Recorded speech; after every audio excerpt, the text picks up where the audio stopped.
le projet Green Blood est extrêmement important parce qu'il permet de montrer quelles sont les histoires qui coûtent le plus cher aux journalistes, quelles sont les histoires dangereuses.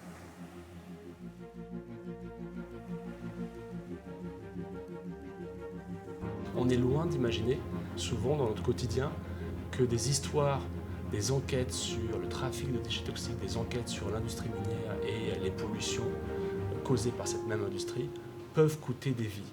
Et des journalistes, qu'ils soient en Afrique, en Asie, en Amérique centrale, le payent très cher, sont incarcérés, sont parfois même assassinés, parce qu'ils enquêtent sur des multinationales qui peuvent avoir des liens de pouvoir, de corruption avec des gouvernements locaux et ils vont être empêchés dans leur exercice journalistique.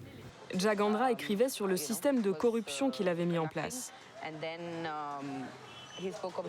Quand il a commencé à écrire sur l'implication du ministre dans la mafia du sable, c'est le moment où il a été brûlé vivant.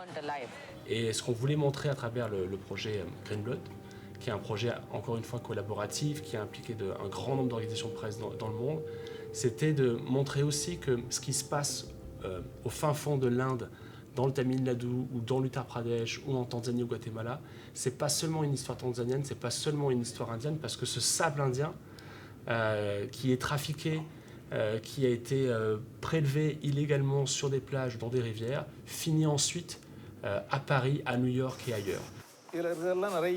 Ça, ce sont tous les documents sur l'extraction de sable que j'ai récupérés.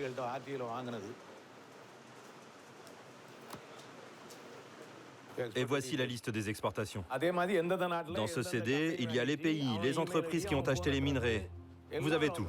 Et donc cette histoire n'est pas seulement l'histoire d'un journaliste indien qui a été assassiné, c'est pas seulement une attaque grave contre la liberté de la presse, c'est aussi une histoire française parce que ce sable finit dans nos éléments de construction, dans l'immobilier et dans notre quotidien.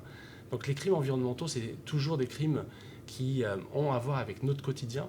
Et donc face à des crimes qui traversent les frontières, on doit vraiment avoir une réponse journalistique qui traverse elle aussi les frontières. Et c'est tout l'intérêt de la collaboration internationale et de ce qui se passe dans le journalisme depuis 15 ans, c'est-à-dire qu'à plusieurs, on est plus fort.